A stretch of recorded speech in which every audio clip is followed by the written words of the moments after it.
Pedro from A&P-REACTS. I'm here back with the gang. Justin from Sorcerer, Pete from Ensiferum. Everybody's in the house. And this time we're taking on Carcass. Yes, we are. We're actually in the houses. Yeah. We're self-isolating. Well, it's a global village. So yeah. That's what they call it these days. So we decided to take on Carcass for maybe for more than two reasons, but at least two reasons I can remember.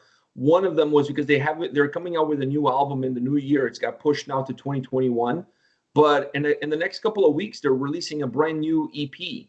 So there's definitely some new Carcass making its way to the airwaves very soon. And I thought after our King Diamond and Slayer videos, Carcass would be a good choice.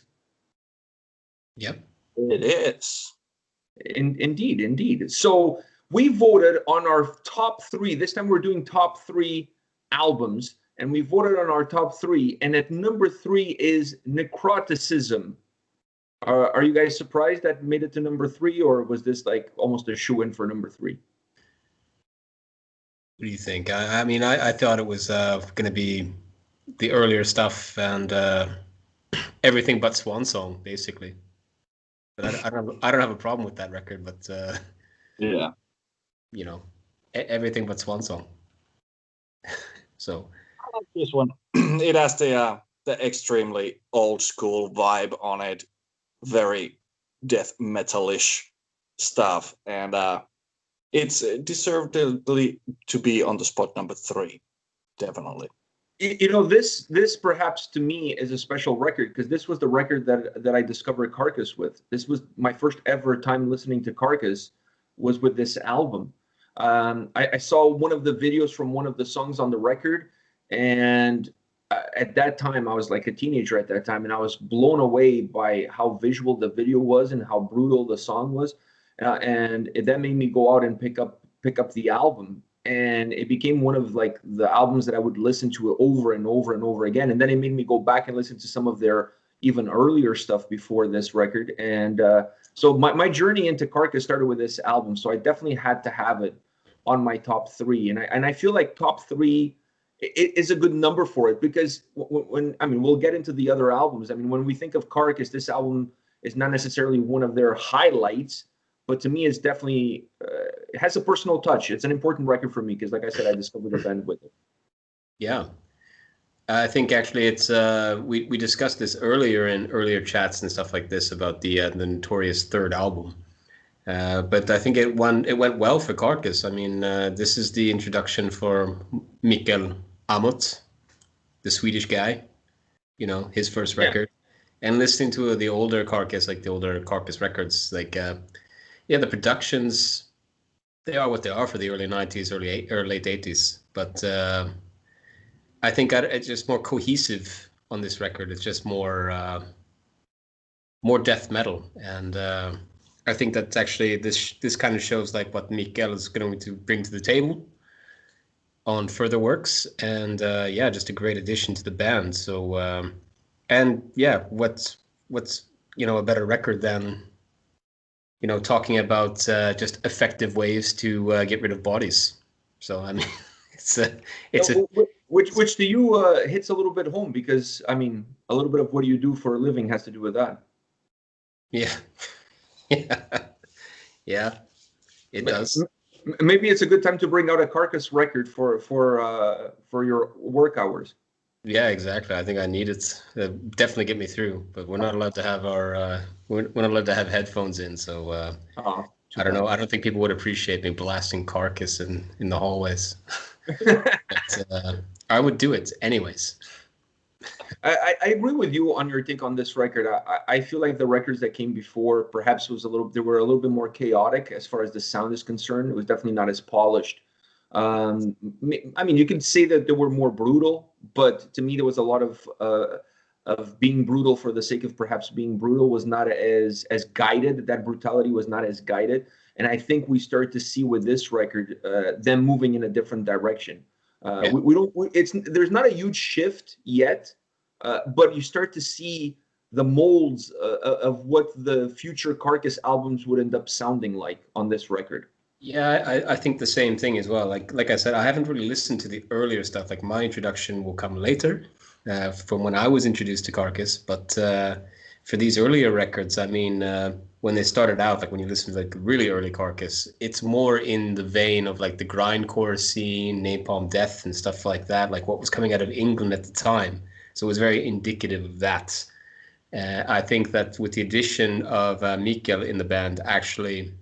Pete's gonna hate me for this because there's this Finnish-Swedish animosity, but he's a fucking phenomenal guitar player, and Swedes are just really good at bringing the melody. So, I mean, he just totally kills it on this record. So, I think that was a very worthy addition, and it's not being cocky because I'm not Swedish, but yes, I think that yeah, the addition of Mikael Hammett really kind of pushed the sounds in another direction. Which would be agree on this one, yes. Yeah.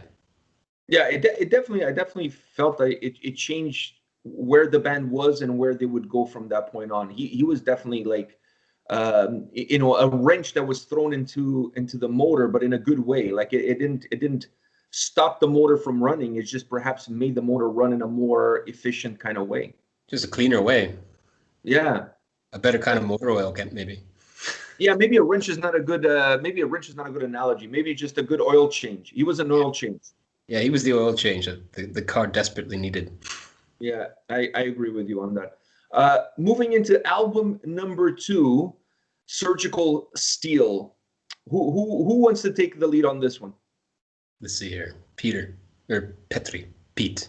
I always say Peter because we say Pete and then it's like Petri and it's like Peter.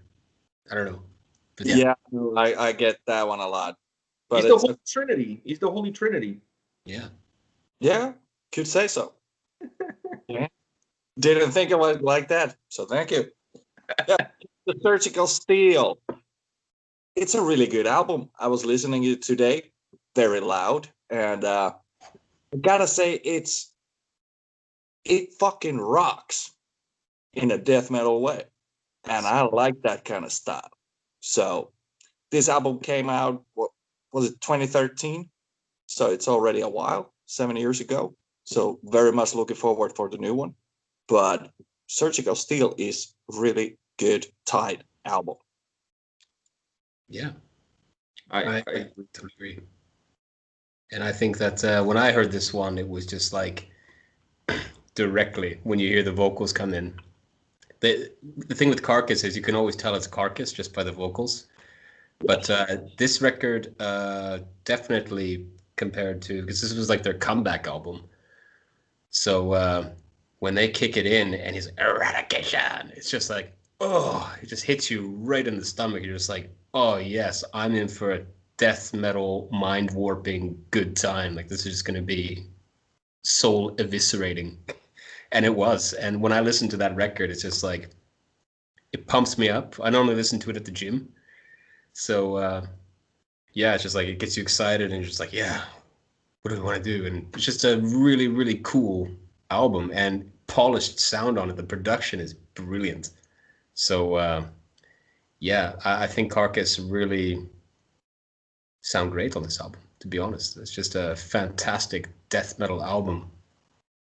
It's one of those albums that there was a lot of anticipation for it when it came out, and it delivered. And sometimes it's hard to deliver when there's that much anticipation for a record because everybody's expecting everything to be just so much better. They've been waiting for an album for a while, and you have your hopes and dreams at the highest level possible. But I felt with this record, they definitely deliver. It's not like the pressure. If there was any pressure, it didn't come across in how the record was put together. It felt very organic, very natural. It felt like the natural evolution of the band. And that's something you can say about Carcass that perhaps you cannot say about too many other bands. You feel an evolution from the first record to the last record. It's almost like they're like a fine wine. They tend to almost get better with age, and there's always a progression in their sound and how they approach the construction of the album, the construction of the songs. One thing that stays pretty much even keel, like you said, is the vocals. It's those vocals are Carcass. You cannot hear those vocals on any other track or on any other band. It's Carcass. Yeah, it's Carcass. It's you hear it right away. It's just I don't know. It's visceral, almost like it feels like somebody's cutting your guts from the inside. Absolutely. The vocals are nasty in a way. You know, you can, like Justice said, you can recognize it immediately. First word out, you know, it's Carcass. Yeah, it's the way he enunciates everything as well. Like the way that he goes into it, like when he leads into a vocal line, it's just like you can tell. It's like, yeah, that's Carcass all the way. And then it just sounds so painful when he's singing it. Like it's like almost like somebody is using surgical steel to like play around with his larynx so he can get those tones out. You know, it's just brutal, and I love it. It's beautiful. And I think, like you said, it's just they get better with age. And I think the more like the latest single that they released recently is also fantastic, and it just keeps getting better and better. So I have I can tell you guys, I already have the EP that's coming out at the end of the month. I believe is October 30th, comes out on Nuclear Blast. So I've already had a chance to listen to it. And this EP, it's almost like an appetizer before the main course, because you know there's an album coming out in 2021. So it's just it basically gives you enough to want more, so that you want more. And it's from a vocal perspective, wow, it feels like it was released, I don't know, like a year after Surgical Steel. It doesn't, honestly, it doesn't feel like there's a gap of so many years between it. You know, it's just still the same vocals, still the same approach. The way the songs are constructed, it just shows you that this is a band that once they found their groove and once they found what worked for them, man, they just stick with it. And that doesn't mean that the albums or the songs even sound repetitive or it doesn't mean that. It just means the consistency that they have in terms of putting records together and songs together. Yeah, that tease. That's a big tease right there. Yeah, I was really excited to check out the EP actually before even we recorded the video, because I wanted to see what's the next step for them, right? So that was the main thing that I took from it, is that it's really, it leaves you wanting more, and it leaves you wondering, what is the full length going to sound like when you have that much room to play with, more tracks to play with, an overall structure of a record that you can fondle with. On an EP. On an EP, there's not much you can do. You put out 4 or 5 tracks and that's it. Like there's not much you can really do with an EP. But there's enough there. There's enough of that Carcass melody and that Carcass heaviness that you're like, wow, this is good. But I want the full course meal. Like, I mean, you know what I mean? Like, this bread with butter was really nice, but now it's time for the full course meal. Yeah, I want to dig in. Yeah, bring it on. Yeah, and it's like, no, I was thinking like because Mikael is not actually playing on Surgical Steel, is he? No, aren't they like a 3-piece on that album? I believe so. Yeah, so I think that's actually kind of a cool thing as well, that they found their sway after a lull, and I also think that might be a good thing for the vocals as well, because there was a period of time where there was no Carcass. So I think that's probably helped as well, because I think if you would have sang through that through the latter part of the 90s and through the 2000s up to now, his voice would be just destroyed. So I'm kind of thankful that they had that. And I think the interesting part about Carcass is, even though when he left the band, he was such an integral part of making the band what it is, not what it was, but what it is. I feel like even when he left the band, a lot of his DNA stayed with the band. So even though he's not there, his influence was so important on how the band sounds that not having him there not necessarily impact them so much in a negative way. A lot of bands, when you lose an important key member of the band, you feel the drop. With these guys, I think they were so tight and what they were doing. He was just, like you said, he was the oil change. But once that oil change happened, the motor just kept revving and it just kept going. Yeah, exactly. So album number 1, I think this perhaps for some people will be a surprise, because I think, I don't know, like, this is why we're here to talk about it. But number 1 on our list is Heartwork. Were you guys surprised that this one was number 1? Because a lot of people perhaps would put Surgical Steel at number 1, but do you feel like this is the best Carcass album ever? Not at all. That's where that oil change really showed what can happen with a band, and I think that album, in terms of the death metal perspective, was so integral for that death metal scene in the '90s. And there's like a myriad of Swedish bands, Finnish bands that have copied that style, and I think that's responsible for the refinement of like the Gothenburg sound. It's just there's so much going on that record in terms of like melodic guitar work and just the way that everything's put together. It's just a perfect album, and it really kind of just it's a staple within the death metal genre. You can't talk about death metal and not talk about Carcass and Heartwork. Like that's a foolish thing to do. Like melodic death metal owes a lot to that album, and we have, like I said, a Swede involved, and most of the melodic death metal comes from this neck of the woods, and I think there probably wouldn't be as many of the bands that are around today without that album. So that's my take on it. I think it's brilliant. It was my introduction to Carcass as well. Well, this is how you discover Carcass, was with Heartwork. I mean, you start off at the top. Yeah, it was at the video, like the Heartwork video, and I remember like watching it. It was on Much Music, and they had a program called Loud. Much Music, throwback to Much Music when they used to show videos. Yeah, it was Much Music, and it was with George Stroumboulopoulos, and he used to do a program called Loud, and it was Saturday night. Saturday night at 11:00. Yes. And I used to wait up every weekend just to hear. In the beginning, it was an hour, but then Much Music wanted to kind of capitalize, so they took the skater punk stuff, and then they had Much Punk and Much Loud, so they cut Loud down to a half an hour, which sucked. It was like 6 videos, and it was like, I want more. But Heartwork was one of those videos, and I remember seeing the guys, like they had like the big, like, straight hair, and it was like really like flowing, looked like a L'Oreal commercial, and I was like, this doesn't sound like a death metal band, or it doesn't look like a death metal band, sorry, but it sounds like a death metal band. Like, what the fuck? And then the singing kicked in. I was like, oh my god, I love this. That was just like, looking at them, they didn't look like a death metal band. They looked like I don't know, like they had like the jackets open, the long hair, and it just, I don't know, it reminded me of like a Skid Row or something like that. It was just like, it didn't expect that sound. So that was my introduction, and it was through Much Loud.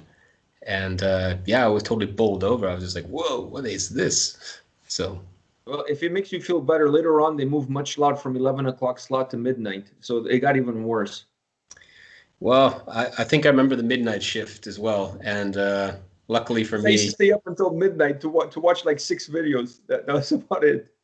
Yeah, that was the allotted TV time. But then you could switch over to City TV, and there was a horror movie on, so it was like, yes, okay, could take that. Life back in the days.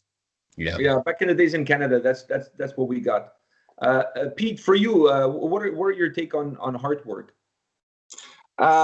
It's a pure masterpiece, just like that. It was also my first introduction to Carcass when it came out in '93, and I'm pretty sure I heard Carcass on a radio show over here called Metal Union, if you translate that one. And I was like, the fuck was that?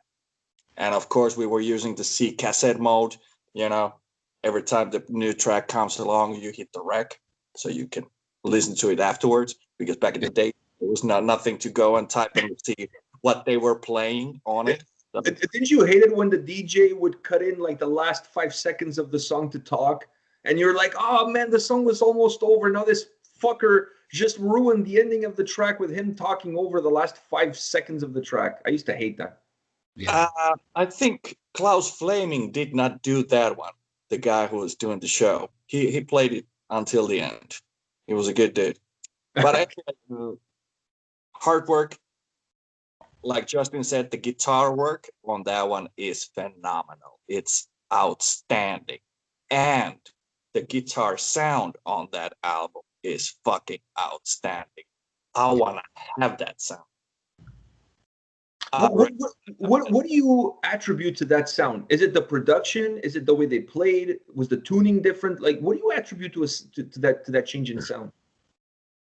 I think everything just matches on that one. They use pretty low tuning, as far as I can tell. And I have no idea what kind of amps they used on that one, microphone combos, speakers, heads, everything. And it all comes down to that one. But that sound is fucking killer. When you put the album on, I have it as a vinyl over here, you got the... I'm like, yes, every single time.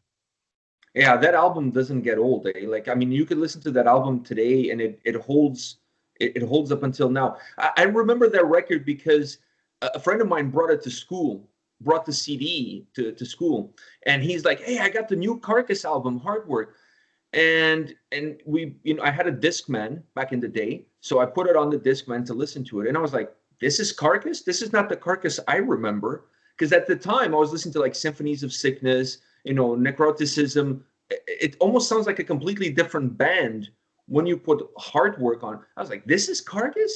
Wow. This is interesting. It was a completely different shift. I mean, you saw some of it in Necroticism, but not to the extent that they delivered with Heartwork. Heartwork is a masterpiece on all levels. I mean, there's not one song that doesn't belong there. You know what I mean? Like, the whole record is so tight, and just, I was blown away. I was blown away by. I up until that time, I don't think I had heard a band that was that heavy and that melodic at the same time. No. True. Yeah, it's true. Yeah, it's 93. Yeah. Yeah. Yeah. I mean, with earlier Carcass, I mean, I think they were, like I said, it was very indicative of like what was going on in the UK at the time with like the grindcore scenes and stuff like that. And we had that in Sweden as well. Like, you had like bands like Nossum and stuff like that. And I think that helped kind of pave the way for what we got here with Heartwork. But just with the introduction of Amit in the band, I think that on the album prior, he had a bit of wiggle room. He can maybe throw a riff in, but here he kind of got to, broaden his spectrum and broaden the band spectrum as well. And that's why he went on to do Arch Enemy, and they did very well. And you can hear a lot of what is happening on Heartwork in like Wages of Sin and stuff like that, like early Arch Enemy stuff. So I mean, yeah, I think that helped, and that's where the band Carcass actually, for me, really, like, when I listen back on, like, I like the old Carcass, don't get me wrong, but I like Heartwork. Like, that for me is like, that's where Carcass starts for me. Do you feel like there's two, like the before Christ and after Christ? Do you feel like there's the before Amit and the after Amit when it comes to Carcass? I think that without Amit, like, they were good, but it was just like, for me, it was missing something. It was missing a lot of like melody, production, and I think that's kind of one thing in Scandinavia, at least, or in the Nordics, like Finland, Denmark, Norway, and Sweden. Like, one thing that they're really sticklers for is big productions, great sounding, guitars and stuff like that. Because let's face it, the guitarists in Finland and Sweden alone are phenomenal. So I mean, I think that helped kind of pave the sound, and I think that there was a lot of influence from Amit on this album. Like, hey, we should move this way. Let's put a bit of a Scandinavian touch on it. So I think that they went the right way. And then after, when Amit left, they realized this is the way we should go. And I think they actually superseded what they were doing. They did way better without him. So I mean, like I said, Surgical Steel, you listen to that bad boy and it's just bowls you over, just runs you over, kicks you in the stomach, comes back, kicks you again, and you're just like, yes, do it one more time. Kick me again. How do you guys view that album in terms of the impact that it had for the melodic death metal genre as a whole, and then how it flourished from that point on? Do you guys feel like that album perhaps kick-started that wave of sound of bands creating death metal that have a lot more melody to it? I'll let Pete start on this one first. I would say yes, because the timing fits very well. 93, and after that one, there was a lot of bands popping up with the same type of kind of like style. A lot of melody, fast riffs, good riffs, low tuning, coming visible and hearable very well. But yeah, I would say yes, they paved the way. Yeah, and I think that Sweden, you know, in the like in the early 90s, like we can't forget. I mean, there was still stuff going on in terms of like melodic death metal. Like you had bands like it was Ceremonial Oath, which was like members of Dark Tranquillity and In Flames.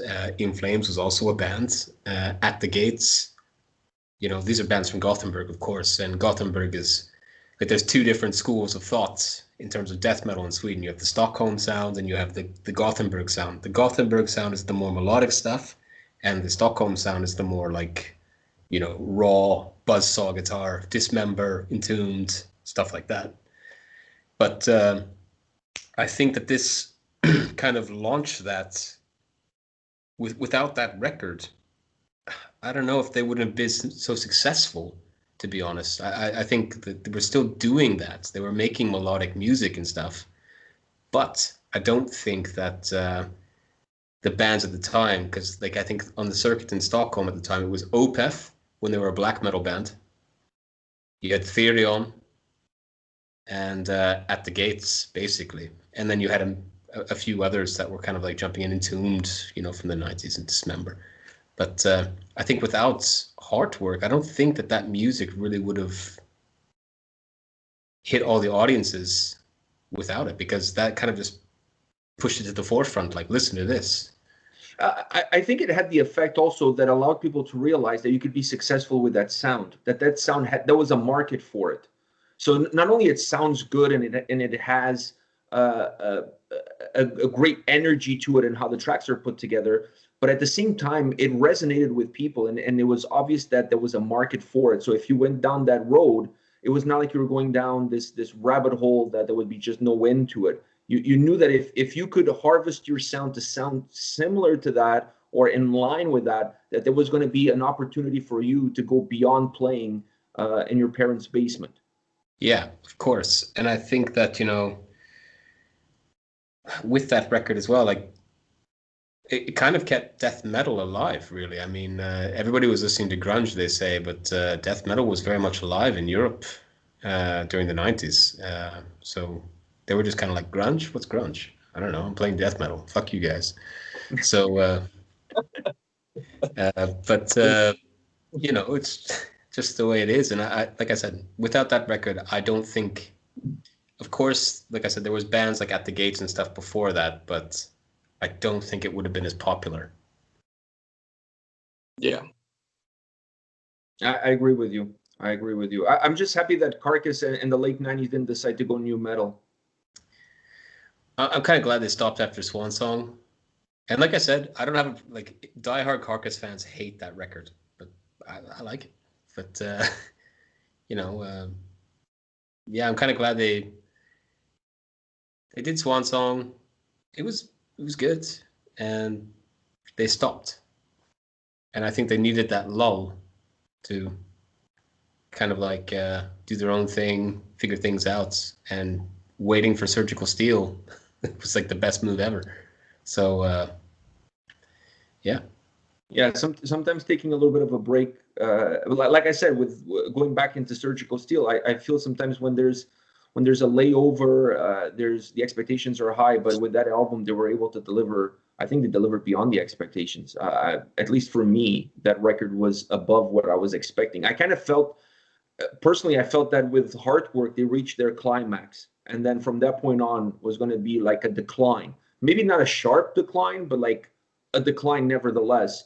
Because I just felt overall the genre was not as popular anymore. Like, you know, new metal was the new thing, and people are always looking for what's the new thing, you know, and sound was changing and whatever. so I felt that perhaps with Heartwork, they reached their peak, and they were not even plateauing. Then they were just going to go straight down. Surgical Steel brought them right back up again. So it doesn't happen very often with bands that you get that. So it's really interesting that it happened for them. And having heard the last EP, I think perhaps the album is going to push them back up into the discussion, and people will start talking about Carcass again. Not that people stop talking about Carcass, but they haven't been on the forefront as much as other bands.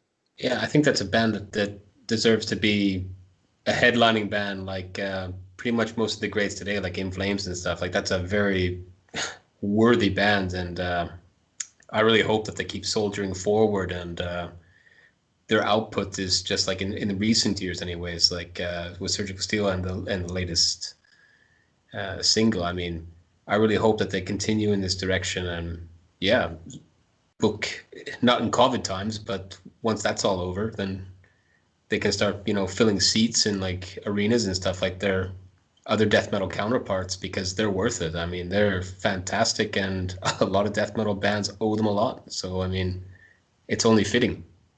I agree. Yeah. Before we call it a day, and any last thoughts from you guys on that upcoming full-length album? It's going to be released in 2021. Do you guys have any personal expectations for their record? After now that I told you a little bit about the EP and what to expect for the EP?